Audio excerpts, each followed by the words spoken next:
Hello everyone, hope you all are doing well today. See, previous class we discussed about direct acting sympathomimetics, what they are, and the SAR, that means the structure relative activity, right? Structure activity relationship we studied for direct acting sympathomimetic drugs.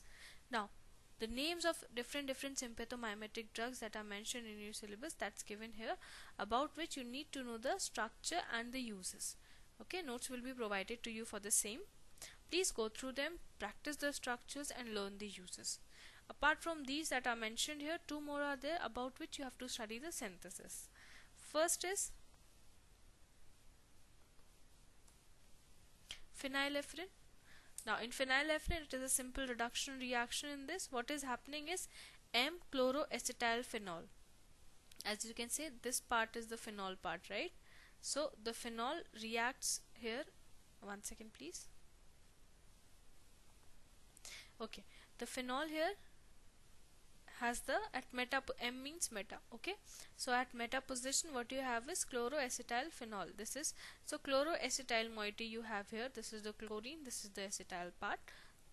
Okay, so this is M-chloroacetylphenol. This reacts with methylamine, NH2CH3. This is the methyl and this is the amine, right? So it reacts with methylamine and reduction reaction is taking place. Okay, what is happening is, this is actually C double bond O, right? Like this you can make, if you remember, I've always told you this is actually C double bond O, right? C double bond O, CH2Cl. So this double bond is going to break first position and this will become single bond. Now this carbon also has free valency and this oxygen also has free valencies, right? Apart from that, what next is going to happen in here is one hydrogen is going to be removed. This nitrogen, one hydrogen is being removed. Now this nitrogen also has got free valencies. So what is going to happen in here is, first thing, that oxygen here, it will attach to a hydrogen. Okay, and this will become OH. Next step, this carbon which already had CH2, the Cl will be removed. Okay, so this is left with CH2, CH2, and now this means this carbon got two free valencies. One will be satisfied by a hydrogen, this you can see here, this hydrogen, and the other will be satisfied by NHCH3. See, NHCH3. Okay, so here you get phenylephrine. I hope you were able to understand. Once again we'll see, this is metachloroacetylphenol.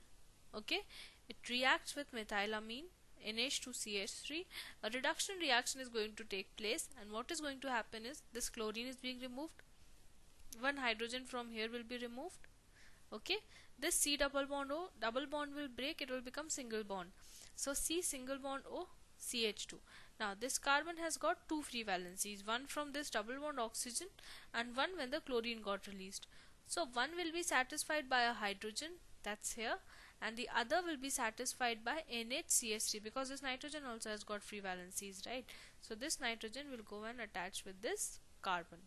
So you have COH, that means this one, this O, this double bond O which became single bond. Next to it you have CH2, this is the CH2, and this NHCH3 is then attached. So you get phenylephrine. Okay, this was the synthesis for phenylephrine. Now synthesis of salbutamol.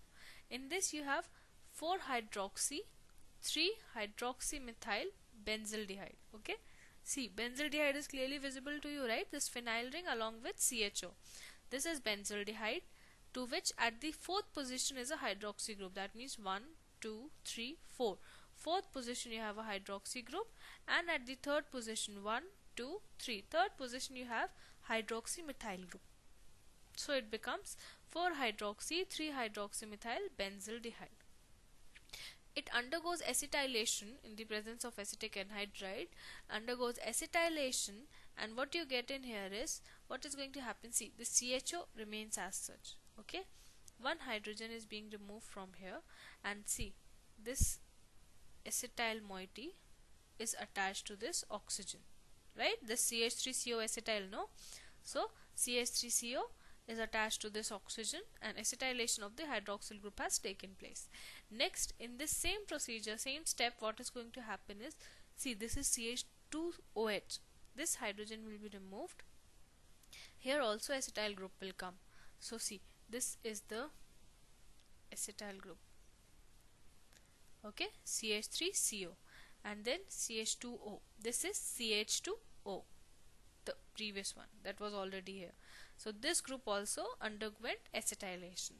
First step, what is happening? Acetylation of these two groups. CH3CO here is also attached, and here also CH3CO is attached. Okay. Now, next step, in the presence of this compound, that is tertiary butyl cyanide. Okay, tertiary butyl cyanide and acetic acid, what is going to happen? You are going to get a compound like this. First thing that is going to happen in here is acetylation of this group, OH group, at the fourth position has been removed. It comes back to OH now. Okay, this remains as such. At this position, sorry, this CHO was there, right? So this you can write as C double bond O next to H, right? Like this, C double bond O, and to next to it is the hydrogen, right?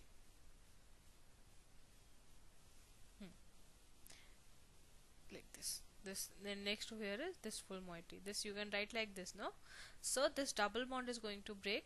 You'll get a single bond, C single bond O. See, this is the C single bond O. Okay, this oxygen also got free valencies.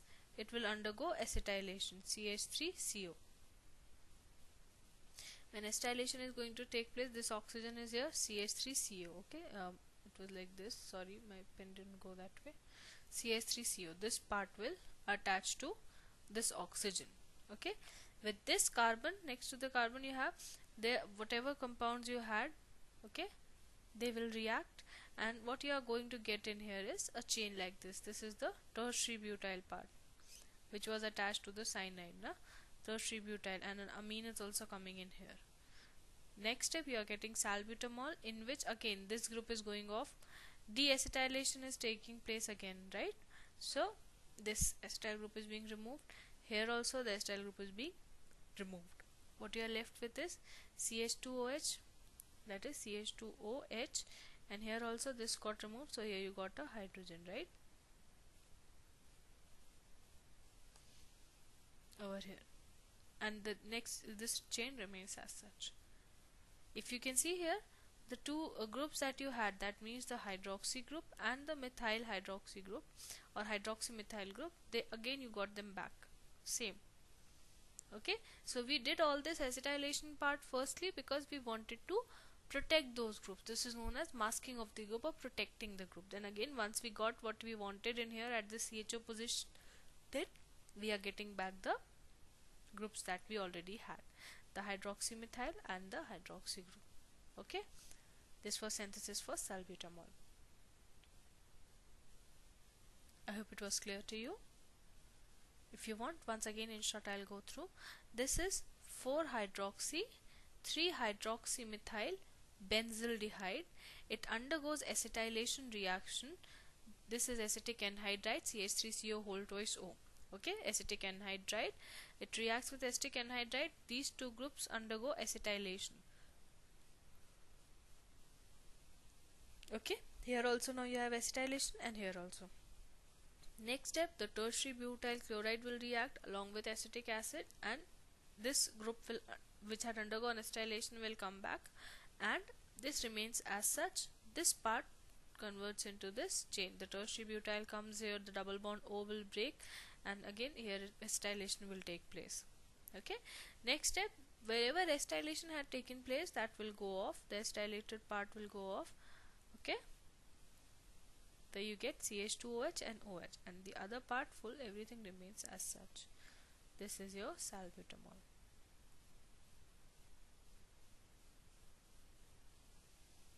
Now we have discussed about direct acting sympathomimetic agents, right?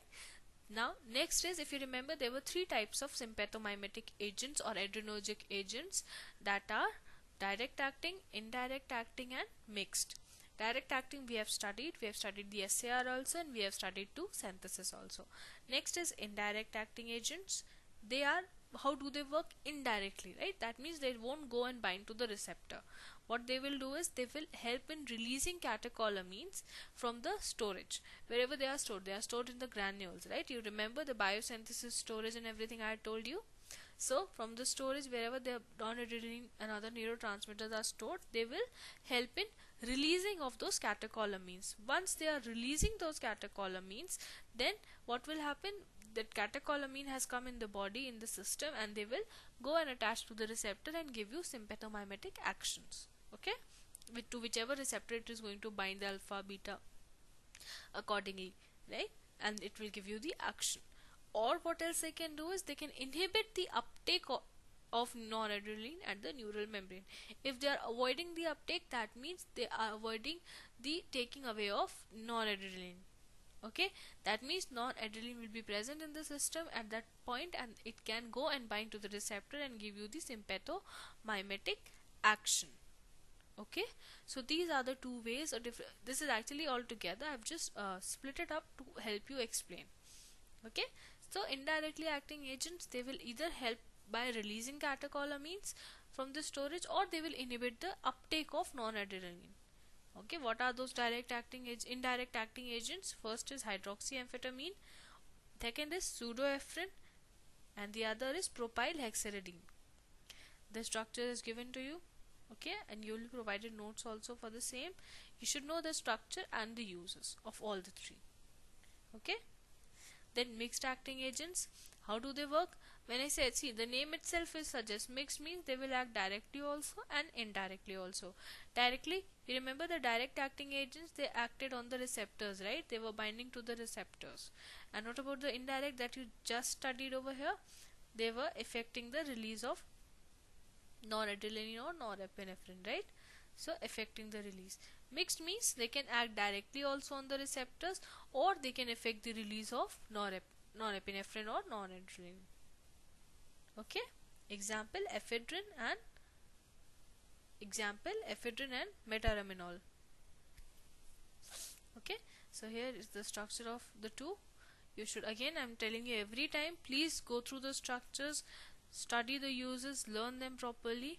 Okay, any confusion you can feel free and ask. Alright, so that's all for this video.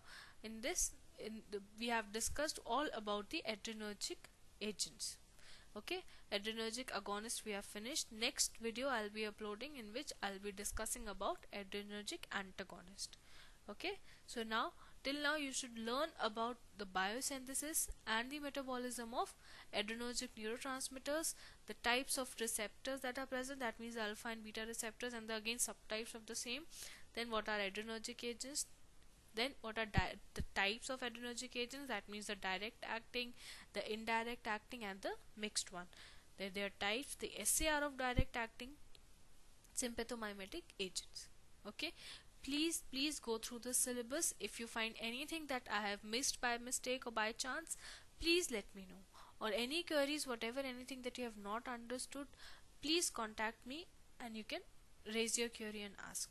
Okay, or you can ask in the Google Classroom also, comment in there and tell me whatever queries you have. Alright, please start studying. Thank you very much.